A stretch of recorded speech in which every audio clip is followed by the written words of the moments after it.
하나님 말씀 함께 보겠습니다. 신약성경 고린도후서 6장 11절로 13절 말씀입니다. 신약성경 고린도후서 6장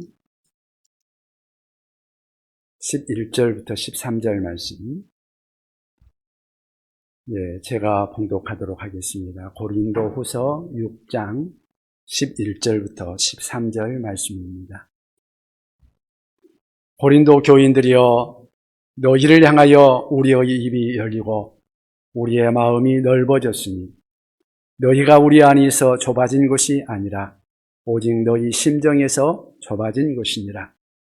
내가 자녀들에게 말하듯 하노니 보답하는 것으로 너희도 마음을 넓히라. 아멘. 오늘은 하나님이 원하시는 넓은 마음이라는 제목으로 고린도후서 6장 11절로 13절 말씀을 중심으로 해서 오늘 함께 말씀을 나누고자 합니다. 명절들은 잘 지내셨습니까?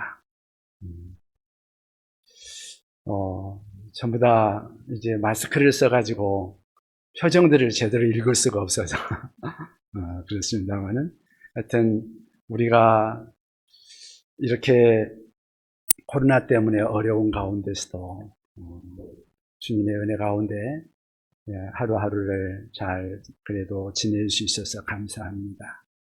오늘 여러분들 이렇게 나온 거 보니까 옷차림도 다 다양하고 또 여러 가지 각자 다양한 환경 속에서 또 다양한 모습으로 이렇게 찾아와서 예배를 드립니다. 아마 함께 예배를 드리지만 우리들의 마음의 모양도 역시 다양하지 않을까 생각을 합니다. 그 다양한 마음들을 우리가 크게 말해서 열린 마음과 닫힌 마음이라고 그렇게 나누어서 말하기도 합니다. 그러나 엄밀하게 말하면 세상에는 완전히 열린 마음만 있을 수 없고 완전히 닫힌 마음만 있는 사람도 있을 수 없습니다. 그래서 성경을 보면 어느 정도 건강하게 열린 마음을 넓은 마음이라 그렇게 말을 하고 어느 정도 바람직하지 못하게 닫혀져 있는 마음, 그 마음을 좁은 마음이라 그렇게 표현을 합니다. 그러면 왜 우리가 인생을 살아가면서 자꾸 마음이 좁아지고 닫히는 것일까요? 넓은 마음으로 이해하고 포용하고 관용하면 좋을 텐데 꼭 그렇지만은 못하는 것 같습니다. 그렇게 하려고 해도 어느 순간인가 마음이 좁아지고 서로 서먹서먹해지고 사람들끼리 서로 긴장하고 다투고 그리고 헤어지고 하는 그런 일들이 발생합니다. 왜 그럴까요? 그런 일들은 우리의 마음에 다가오는 상처들 때문이죠. 들었던 말 한마디가 내 마음에 가슴에 꽂히고 그것이 상처가 되고 어떤 행동거지 하나가 내 마음을 싸늘하게 만드는 그런 일들로 인해서 우리가 마음이 좁아지고 닫혀지는 경우들이 생깁니다. 그런데 여러분, 상처는 일방적으로 상대가 나에게 줌으로써만 생기는 것이 아니라 때로는 스스로 내가 만드는 상처도 얼마든지 있을 수 있다는 것입니다. 예를 들면요, 우리가 어떤 사람에게 전화를 했는데 전화를 안 받아요. 문자를 남겼는데 답장이 안 와요. 날 미워하나? 날 싫어하나? 바쁜가? 핸드폰이 꺼졌나? 여러 가지 다양하게 생각할 수 있지 않겠어요? 그런데 상처받은 사람들의 경우는 그런 경우에 스스로 곡해하고 일방적으로 판단하고 그리고 상황을 왜곡할 수 있다는 것이죠. 비정상적으로 이웃들에게 반응함으로써 스스로 마음을 닫고 좁히는 경우들도 적지 않다는 것이죠. 동일한 환경, 동일한 어떤 여건임에도 불구하고 상처받을 수 있는 환경에 있어서 사람에 따라 결과는 완전히 다를 수 있다는 것입니다. 어떤 사람은 그런 일들을 당할 때 그럴 수도 있겠지 하고 그 상황을 통해서 그 사람을 이해하고 또 그 환경을 잘 극복하면서 성숙해져서 인생을 보는 눈이 더 넓어지는 사람도 있습니다. 그런데 어떤 사람들은 그런 환경 속에 그런 일들로 인해서 사람들을 원망하고 불평하고 시기하고 또 분노하고 그러면서 마음이 좁아지고 부정적으로 변하는 사람들이 있습니다. 여러분 한번 생각해 보십시오. 감옥에 사람이 갔다가 오면 감옥에 갔다 오는 사람들이 대체적으로 더 좋아질까요? 나빠질까요? 통계적으로 보면은요, 감옥에 들어갔다 온 사람들은 대개가 더 나빠진다고 그래요. 나빠지는 경우가 훨씬 더 많은 것 같아요.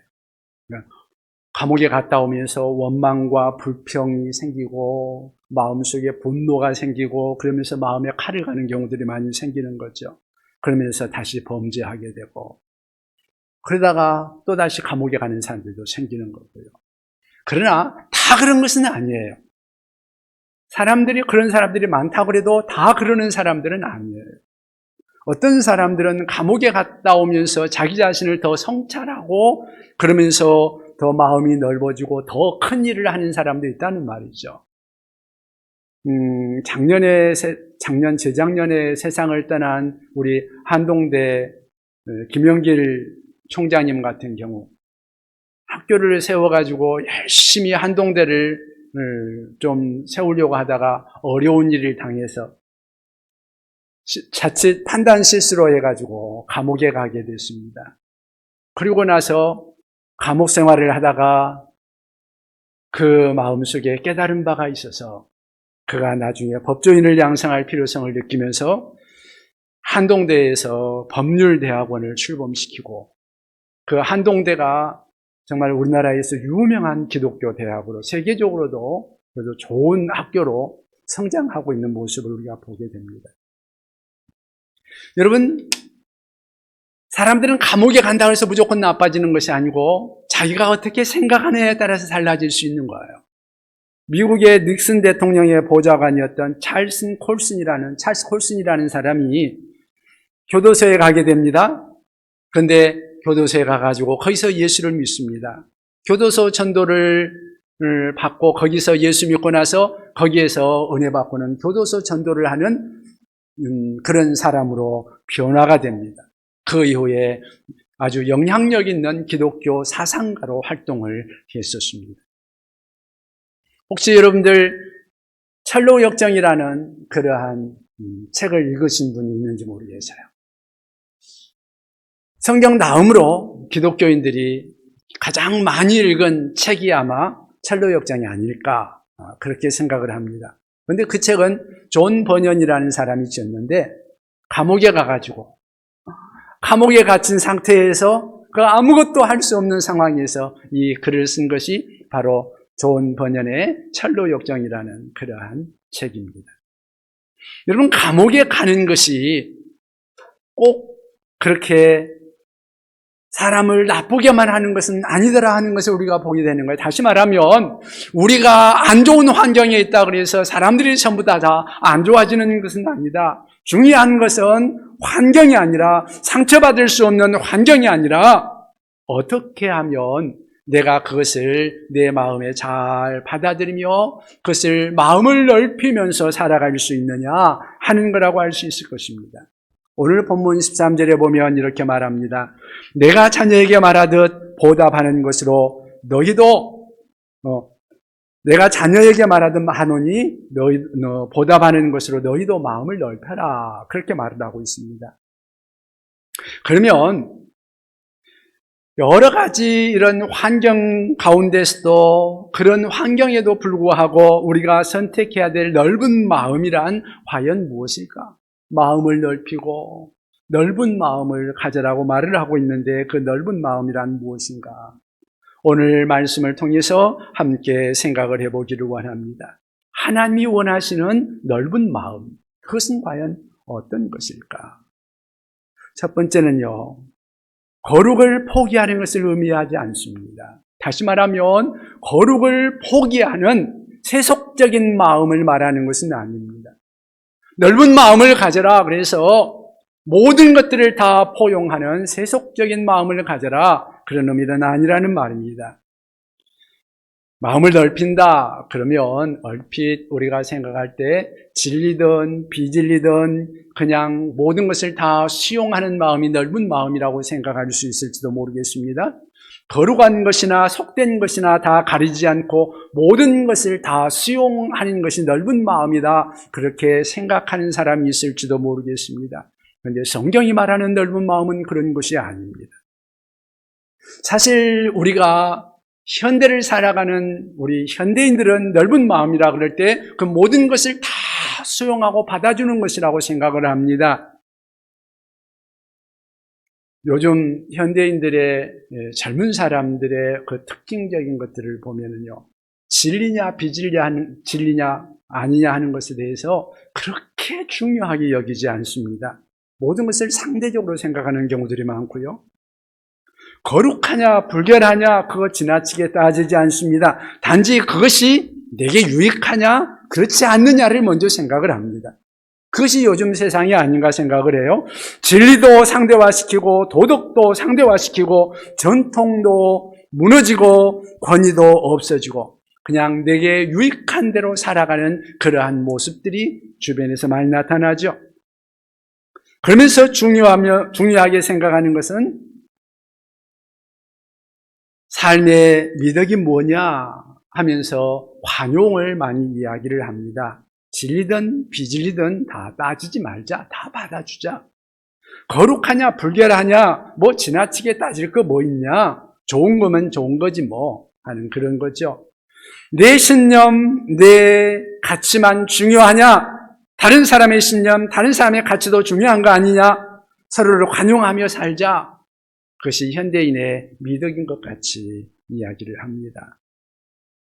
물론 성경도 관용을 이야기합니다. 관용의 중요성을 말하고 있습니다. 바울 사도가 감독의 직분을 얻으려면 오직 관용하라고 말하고 있습니다. 아들 디도야 목회를 할 때 다투지 말고 서로 관용하라고 말을 하고 있습니다.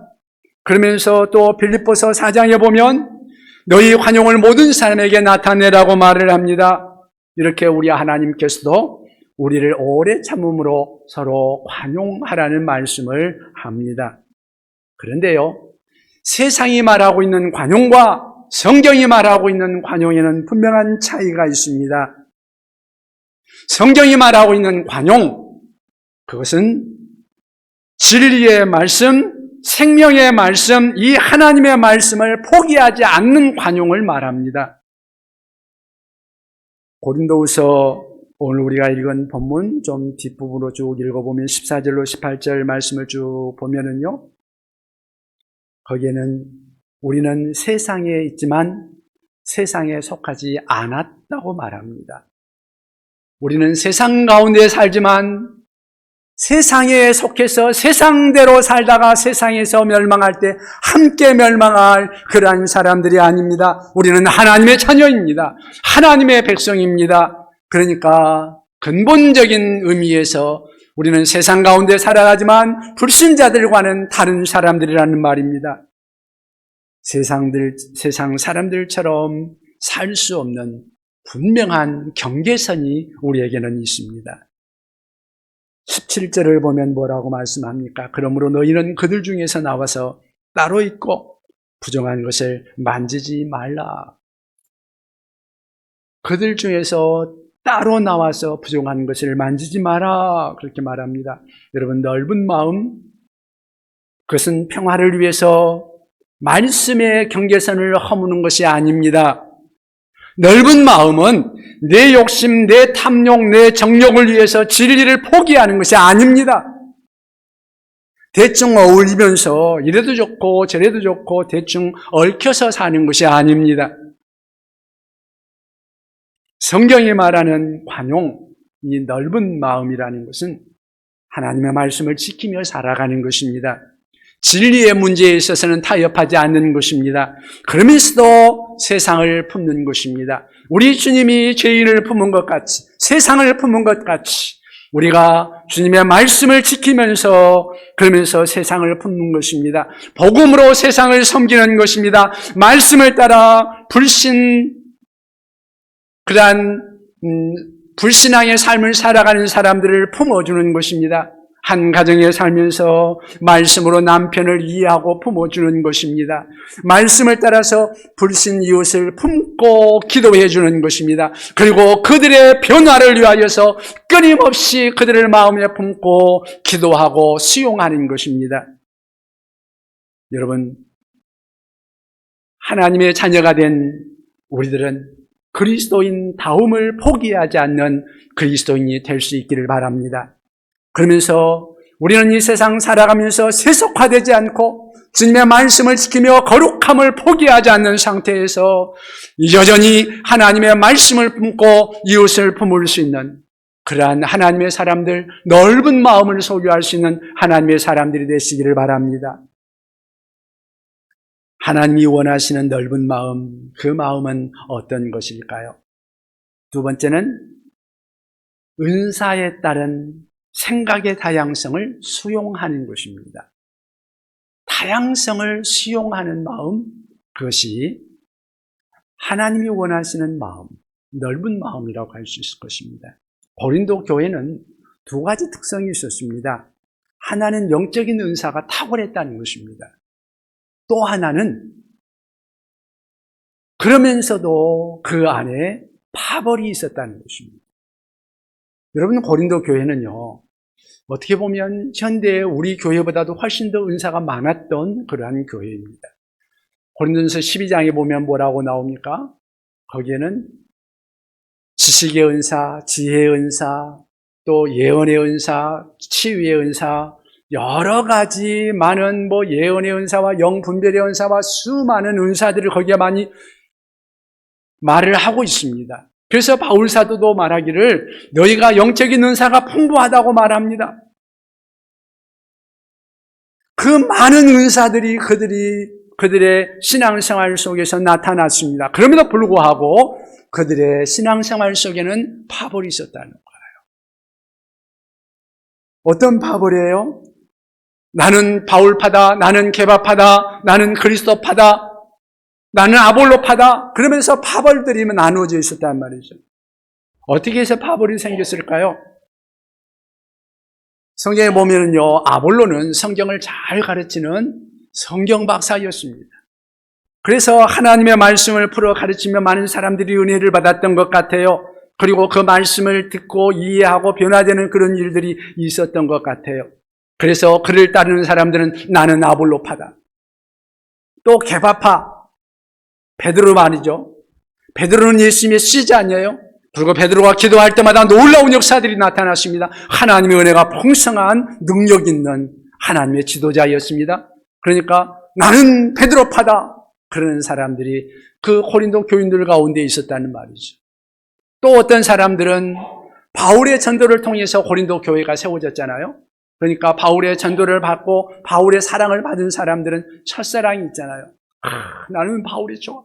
바울의 그 열정과 바울의 그 말씀, 그러한 능력들이 너무너무 좋은 거죠. 그래서 나는 바울파다. 그러면서 바울을 따르는 사람들이 있었던 거예요. 어떤 사람들은 이것저것 따지지 말고 우리는 예수만 믿자로 그리스도파다로 그리스도파가 또 생겼다는 말이죠. 여러분, 이러한 자기들이 좋아하는 그런 것을 따라서 파벌이 형성되는 그런 모습들, 이게 꼭 그 시대에 고린도 교회만 있었느냐? 아니죠. 현대를 살아가는 우리도 얼마든지 볼 수 있는 그러한 내용들 아닙니까? 교회 안에도, 한국 교회에도 얼마나 많은 교파들이 있습니까? 그리고 교회 안에 들어가 봐도 교회 안에도 이런 파벌들이 얼마든지 생길 수 있는 것이 우리의 현실입니다.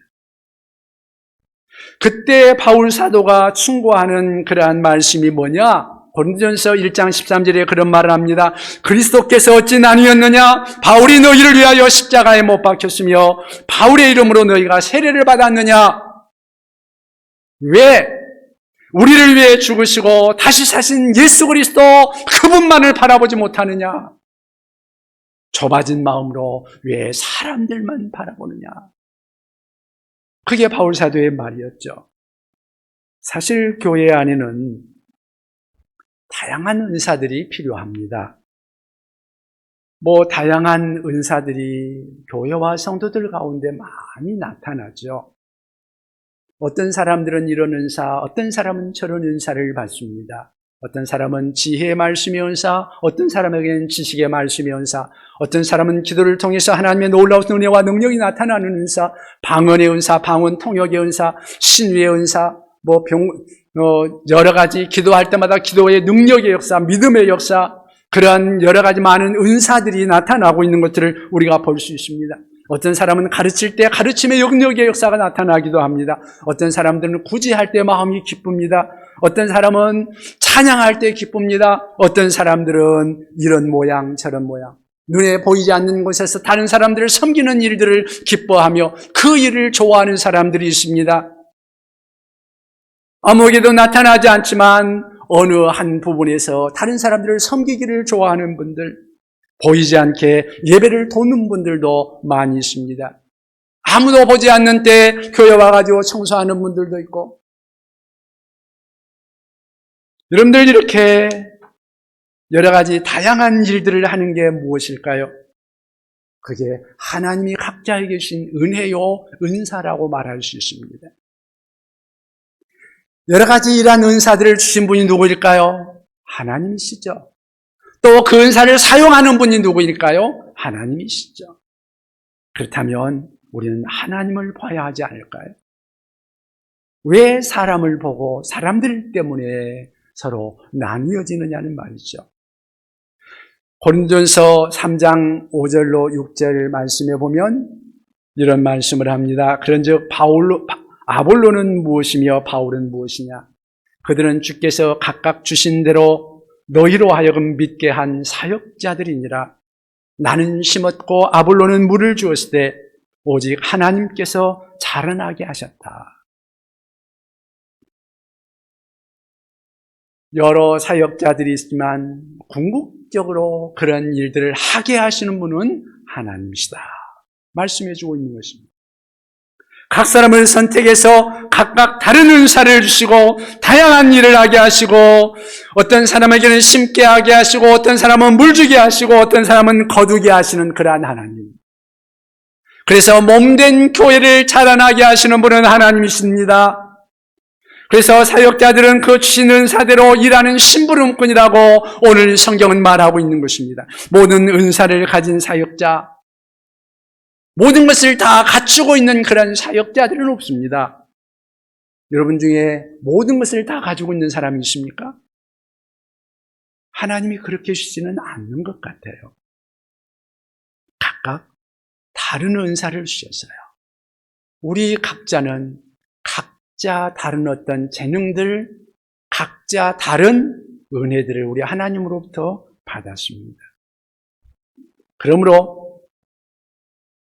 하나님의 일을 하는 가운데 중요한 원리는 서로의 다름을 인정하는 것입니다. 서로의 다름을 인정하고 서로의 다름 그대로 있는 모습 그대로를 존중해 주는 것입니다. 그러면서 그것을 보고 하나님으로부터 오는 그러한 은사를 따라서 섬기는 그 모습을 보면서 하나님께 영광 돌릴 줄 아는 모습, 이것이 우리 성숙한 넓은 마음을 가진 그리스도인의 모습이라고 생각합니다. 좁은 마음은요, 내 은사만을 강조하고 다른 사람의 은사들을 무시하는 데서 생기는 그러한 모습입니다. 넓은 마음은요, 내게 어떤 은사가 있든지 간에 어떤 다른 사람에게 나타나는 은사를 보면서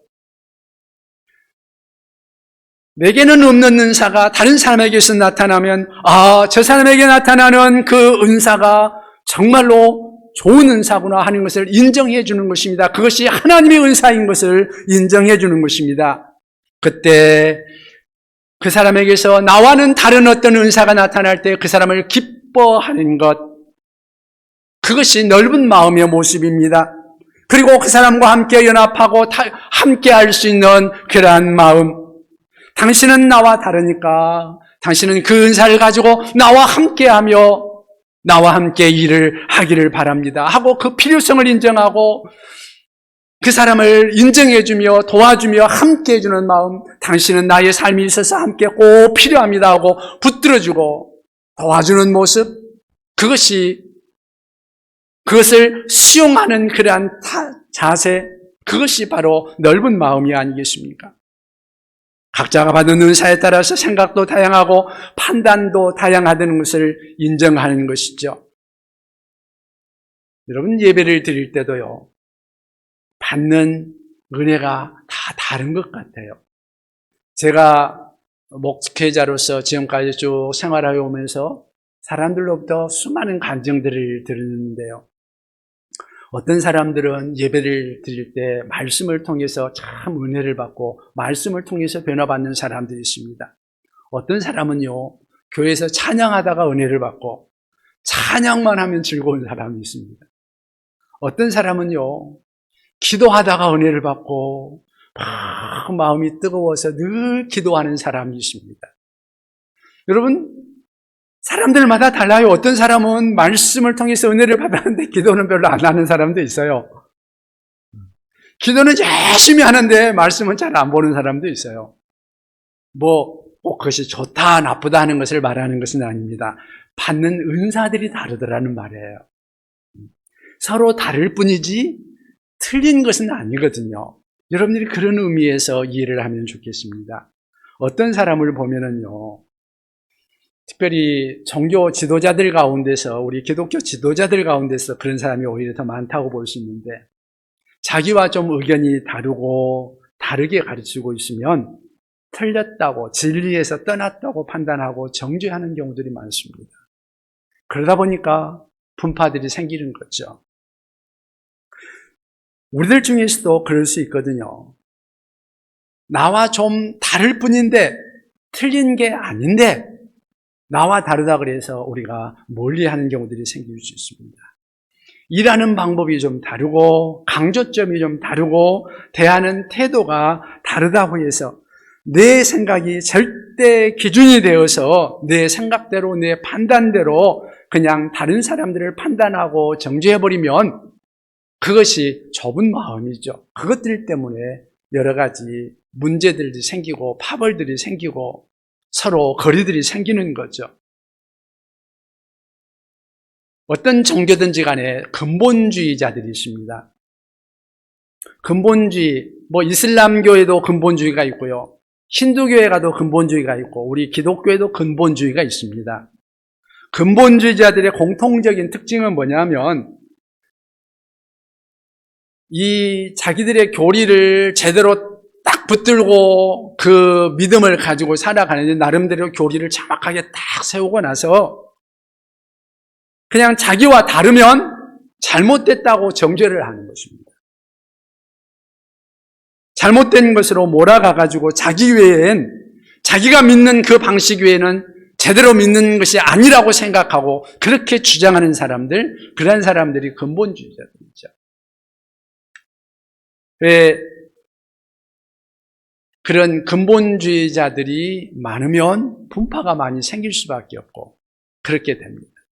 이 고린도 교회에도 근본주의자와 같은 그러한 모습들이 일어났습니다. 바울이 하나님의 말씀을 가르치면서 율법을 강조하지 않고 하나님의 은혜를 강조하고 구원을 강조하니까 바울은 참된 교사가 아니라고 말하는 근본주의자들이 있었습니다. 고린도 교회 안에. 그래서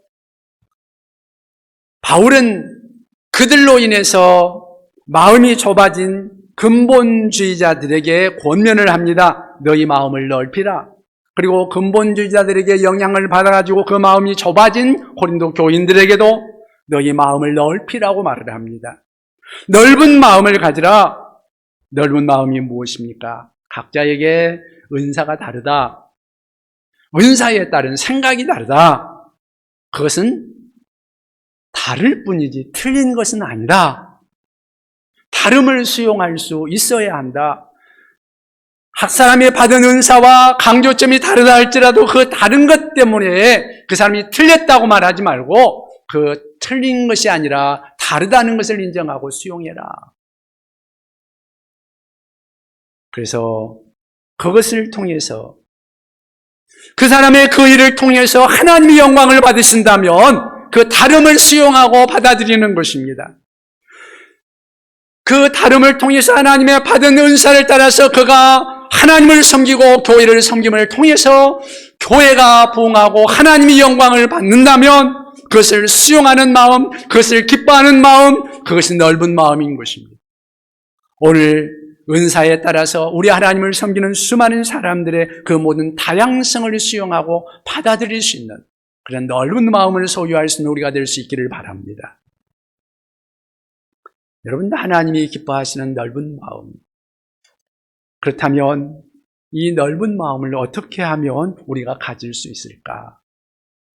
좁아진 마음에서 어떻게 하면 이 넓은 마음을 우리가 가질 수 있을까? 세 번째는 열린 의사소통에서부터 시작된다고 할 수 있습니다.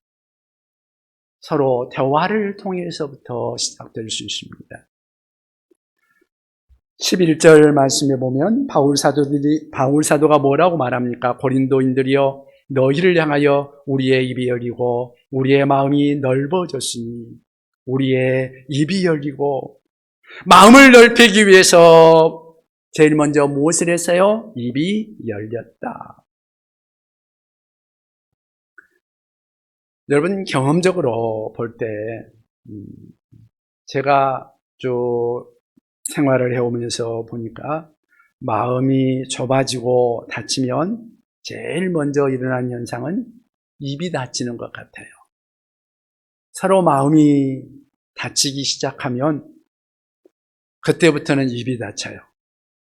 사실 부부지간에도 그렇지 않나요?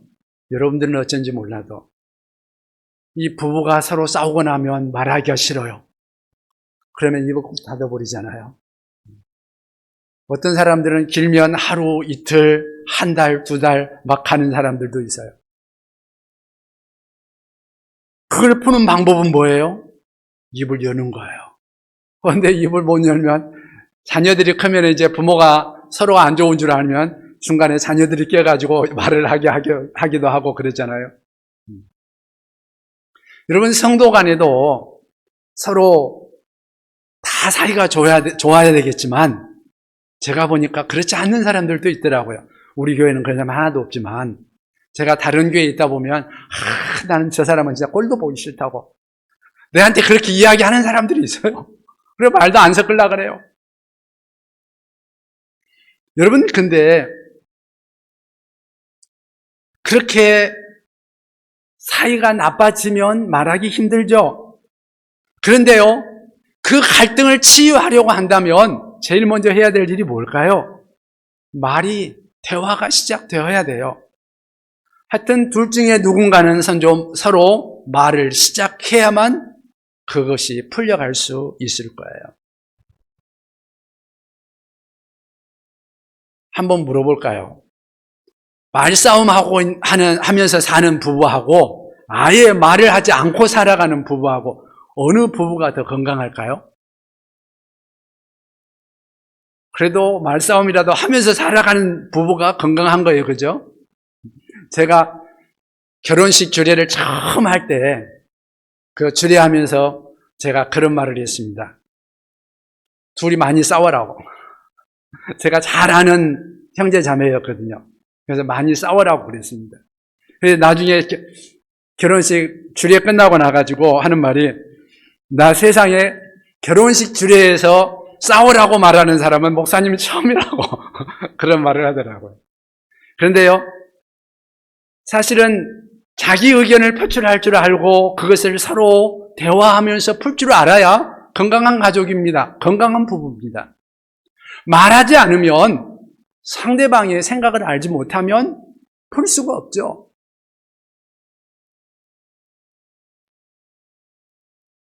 우리가 대화하지 않고 이렇게 살아가면 정말 사람 사는 것이 무미건조해지고 정말 힘든 그러한 상황이 될 것입니다. 이런 말이 있더군요. 통하지 않으면 통한다. 무슨 말인가 하고 들어봤더니 통하지 않으면, 그 말은 말이 서로 통하지 않으면 통한다. 앞을 통자. 아프다. 여러분, 말하지 않으면 서로 아픈 거죠. 마음이 아프고 몸이 아프고 삶이 병들고, 주변에 누군가가 말하지 않는다 그러면 그 사람은 아픈 거죠. 하여튼 어떤 형태로든지 마음이 아프든지 어디 아픈 겁니다. 어디가 병든 겁니다. 그래서 더 이상 병들기 전에 입을 열어야 합니다. 그래서 서로 대화하고 미안합니다. 잘못했습니다. 용서해 주십시오. 어찌 된 거예요? 하면서 대화를 시작하는 것입니다.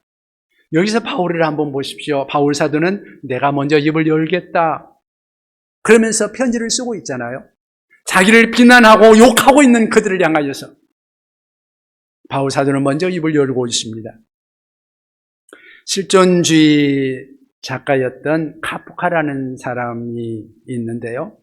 그 사람은 아버지가 아주 권위적이었다고 합니다. 독재적이고 칭찬에 인색하고 자기 자신을 잘 인정하지 않았다고 합니다. 그래서 카프카가 어렸을 때부터 거의 인정받지 못했고 칭찬을 받은 적이 없었다고 합니다. 그러니까 카프카의 그 마음이 어떻겠습니까? 어려서부터 넓은 마음을 가질 수 있었을까요? 아니죠. 좁은 마음, 소외된 마음, 상처 입은 마음만 가지고 있었던 것이죠. 그렇게 살아가다가 그만 젊은 나이에 41세의 결핵으로 세상을 뜹니다. 그런데 그 투병 중에 아버지에게 쓴 편지가 있습니다.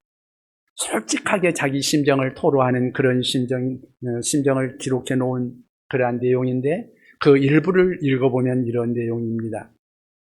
아버지는 등받이 의자에 앉아 세상을 통치하셨습니다. 아버지의 의견만 언제나 옳았고 가족의 의견, 특히 저의 의견은 얼빠진 터무니없는 정신나간 의견에 불과했었지요. 그럴 때 아버지의 자신감은 너무나 엄청난 것이어서 우리 가족들은 입조차 열 수가 없었습니다. 아버지가 실제로 저를 때리신 적은 없었다는 것은 사실입니다. 하지만 고함을 지르고 얼굴을 푸르락 하시고 멜빵을 확 풀어 의자 등받이에 던지실 때 저는 너무나 아버지가 무서웠습니다. 그 순간이 저에게는 교수형 직전의 공포처럼 느껴졌으니까요. 그런 내용들이 쭉 이어지는 것입니다. 그런데요, 카프카의 비극이 무엇인지 아십니까? 이 편지를 써놓고도 붙이지 못했다는 거예요. 그 닫혀진 마음 때문에. 그래서 이 편지는 나중에 좋은 문학 작품으로 남았지만 두 사람 사이에 화해를 주지는 못했다는 것입니다. 회복을 이루어주지는 못했다는 것이죠. 고통으로. 만약에 그 대화가 이루어질 수 있었다면 죽기 전에 서로 화해가 이루어질 수 있었을 텐데 그랬을지도 모르는데 그것이 이루어지지 못했다.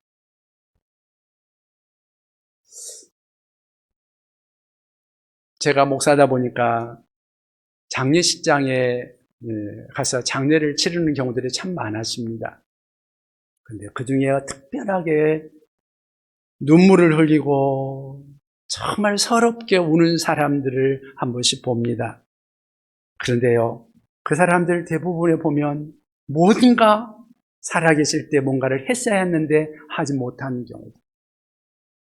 그것이 마음의 응어리가 져가지고 뭔가 말씀을 해드려야 되는데 그 해야 될 말을 못했을 때 그런 것들 때문에 서럽게 울고 힘들어하는 그런 모습들을 봅니다. 할 말이 있었는데 할 말 못하고 사랑한다고 말하지 못하고 용서해달라고 말하지 못하고 그러한 것들을 하지 못해서 우는 모습들, 그런 것들을 봅니다. 그런데요, 여러분, 여기서 바울 사도는 달랐다는 것이죠. 바울 사도는 해야 될 말이 있을 때 그는 편지를 썼습니다. 그리고 먼저 그들을 향하여 손을 내밀었습니다. 손을 내밀고 화해를 요청하는 것이죠. 대화를 시도하는 것입니다. 그리고 마침내 고린도 교회와 바울 사도가 화해가 이루어지게 되는 것입니다.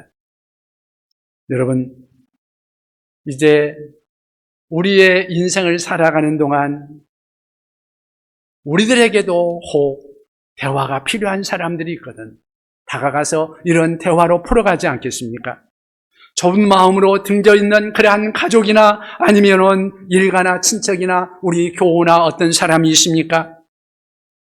늦기 전에 다가가서 넓은 마음으로 그들과 대화를 시작하며 그들과 화해를 하고 우리 넓은 마음으로 우리 주님 안에서 그들을 품고 나아가는 것은 어떻습니까? 우리 주님께서 원하시는 넓은 마음의 소유자가 여러분들이 될 수 있기를 바라는 것입니다. 여러분, 넓은 마음은 세속화되는 것이 아닙니다. 거룩함을 유지하며 세속화를 포기하지 않고 넓은 마음으로 우리 주님의 말씀 안에서 그들을 품어주는 것입니다. 넓은 마음은 다른 사람들이 나와 다르다 할지라도 그의 다름을 인정하고 다양성을 수용하는 것입니다. 넓은 마음은 그래서 그 사람들의 다름에도 불구하고 그 사람에게 다가가서 대화를 시도하는 것입니다. 문자라도 드릴 수 있을 것입니다. 카톡을 할 수도 있을 것입니다. 아니면 전화를 할 수도 있을 것이고 여러분들이 그 사람과 대화하기 쉬운 어떤 방편을 통해서 대화를 시작할 수 있을 것입니다. 그들을 통해서 중보기도 할 수도 있을 것입니다. 내가 그 사람을 생각하며 마음에 품고 기도하고 기도하다가 하나님이신 그런 넓은 마음을 품고 그를 향하여 나아갈 수 있는 그런 마음, 넓은 마음으로 그들을 품을 수 있는 우리가 될 수 있기를 바랍니다. 주님이 나에게 주신 은혜를 따라서 우리 주님을 섬길 수 있는 그러한 마음 우리가 가지면 좋겠습니다. 우리 예수님 어떠셨어요? 우리 예수님께서는 우리를 품으시기 위해서 정말 어쩌면 하나님과 원수되었던 우리를 품기 위해서 우리 예수님은 하나님 나라에서 이 땅에 우리를 찾아오셨습니다. 그리고 우리가 받아야 될 온갖 모욕과 온갖 고통과 그 아픔, 죽음까지 친히 짊어지면서 우리 예수님은 우리를 품어주셨습니다. 그 은혜와 사랑을 받은 우리가 주님을 믿고 주님을 따르는 사람이라고 하면 이제 우리는 어떤 마음을 품고 주님을 섬겨야 할까요? 오늘 우리들도 이 주님의 마음을 품고 넓은 마음을 품으며 함께 주님을 섬기며 나아갈 수 있는 하나님의 사람들이 되시기를 주님의 이름으로 부탁을 드립니다. 기도하겠습니다.